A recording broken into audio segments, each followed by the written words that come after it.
What if the very tools used to extract wealth from people and the planet could be reimagined, repurposed, and redirected, if you will, to actually heal what's broken instead of feeding the destruction? What if instead of chasing money in a system that's rapidly unraveling, we built real wealth by addressing the root causes of our environmental and social crises? Look, I'm not here to tell you how to become a billionaire or even a millionaire.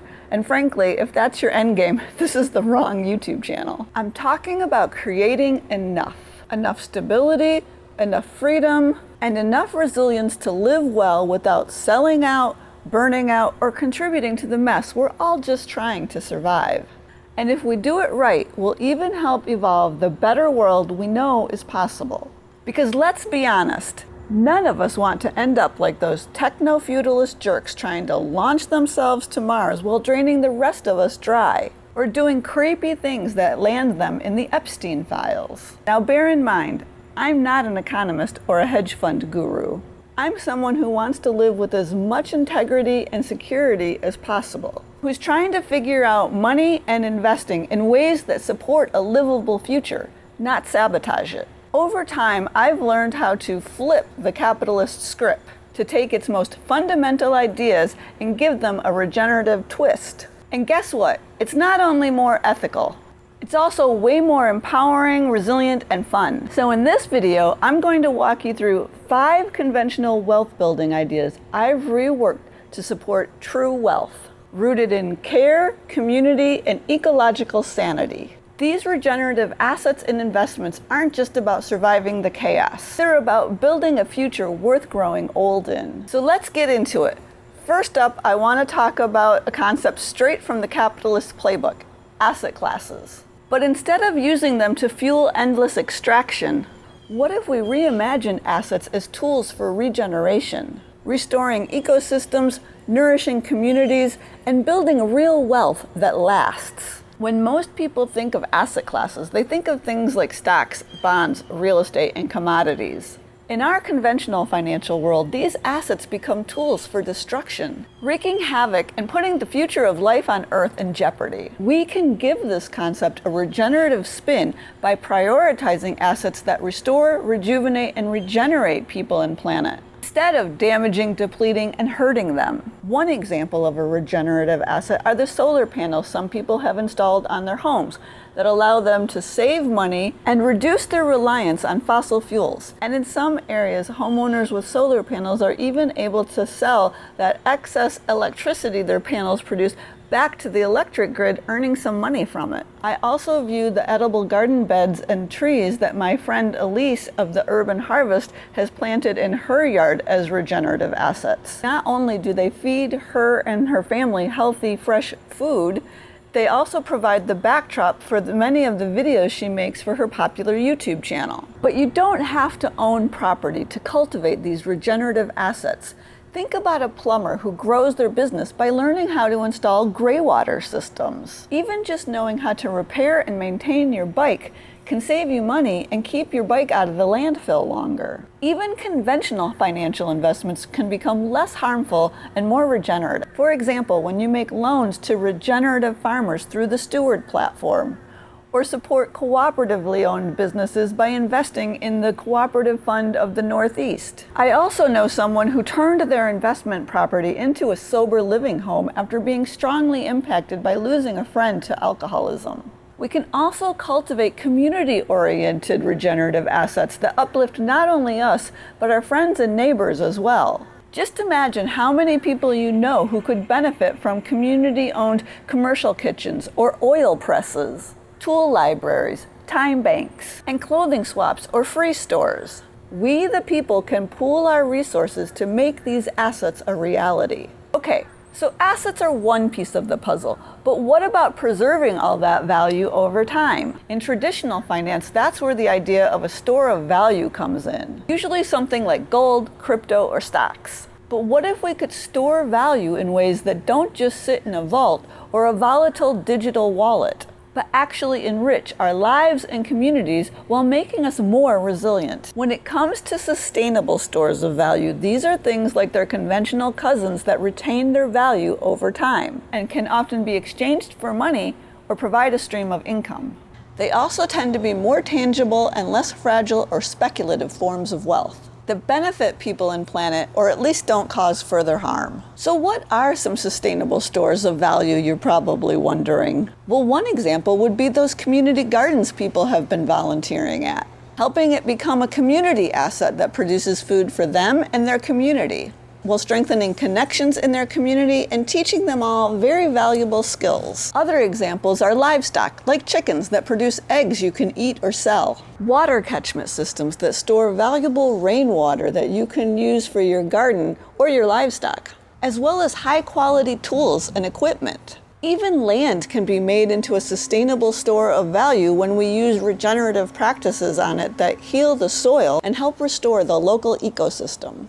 One last thing worth remembering about this concept is that since your cash is always depreciating, thinking in stores of value becomes especially important. By wisely selecting non-monetary stores of value, you can store your wealth in ways that help mitigate the effect of inflation on your purchasing power. Now, this next concept is one of my favorites, and it's been a total game changer for many of the people I've already shared it with.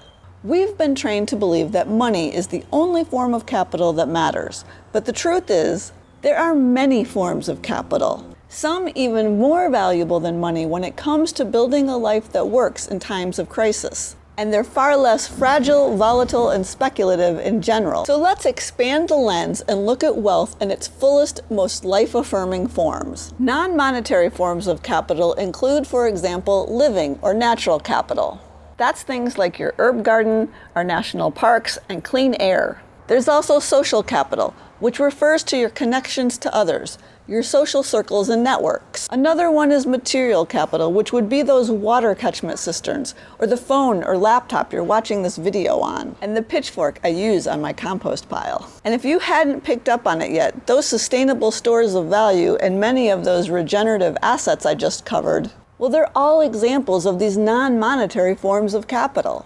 Not only are these forms of capital more regenerative and resilient, they fill our lives with a lot more joy, meaning, and connection. Since this concept of the multiple forms of capital is something I talk about repeatedly on my channel, I won't delve into it further here. You can watch another video I've already made on it later.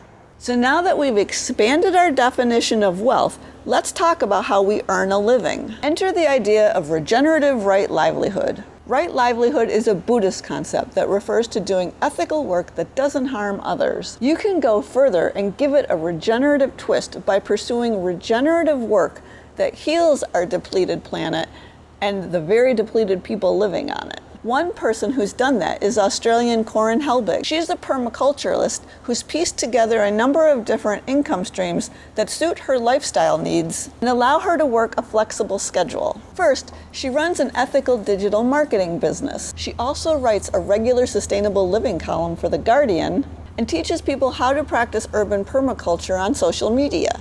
Then there's Delia of the Green Wood, who's built a business around her passion for making baskets from invasive plants and teaching others how to do the same, while amassing an impressive social media following in the process. Or how about Brad Lancaster, author of invaluable books on rainwater harvesting, who speaks and teaches on this topic around the country while making this information so accessible and engaging. I'll even offer myself up as an example.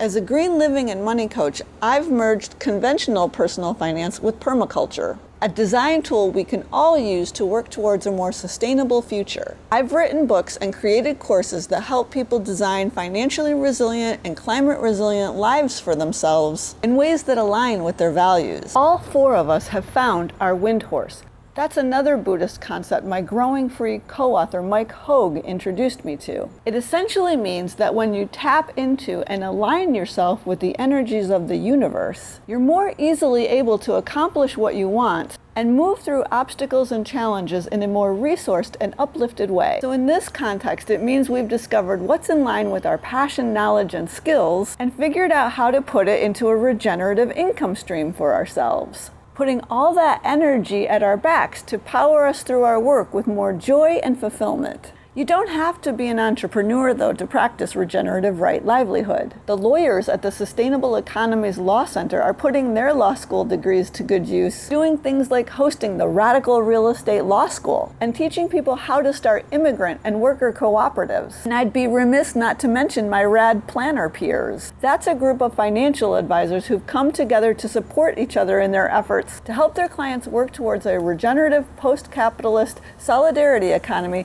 that's accessible to everyone. And finally, how do we track and value all of this regenerative wealth we're cultivating? Traditional balance sheets are all about assets and liabilities in dollar terms. But if we're serious about redefining wealth, we need to go beyond that spreadsheet.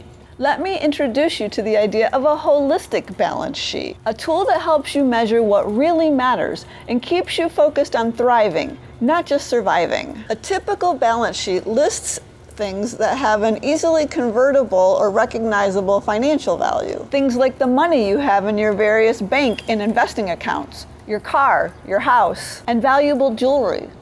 My holistic balance sheet, on the other hand, includes examples of those multiple forms of capital. So I list the soap nut trees that I've planted in my yard that will save me money on cleaning and laundry detergent and may earn me money in the future if I ever want to sell them. I also include my good health on my holistic balance sheet as an asset.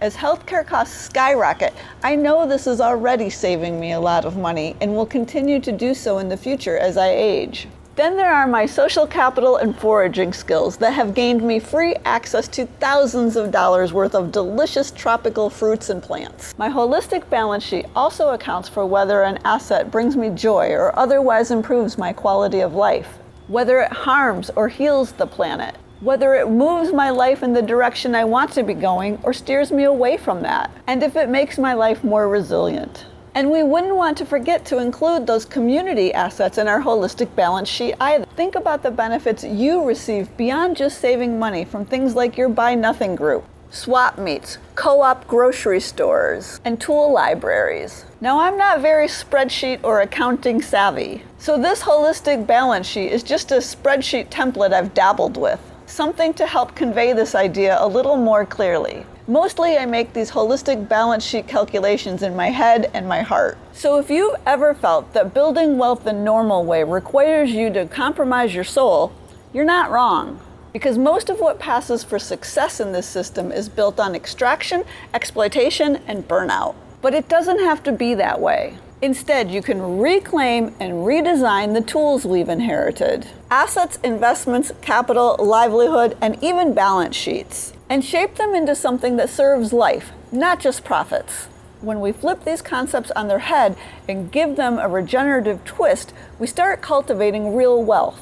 The kind that feeds you, connects you, gives back more than it takes, and actually makes your life richer in the ways that count. The kind of wealth that isn't just resilient in the face of economic collapse and climate change, but is part of the solution. It's time we stop asking, how do I get rich in this system? And start asking, how do I become truly resourced and rooted while contributing to the world I actually want to live in? So watch this video next if you want to learn how to design your own regenerative personal economy, which will help you do just that.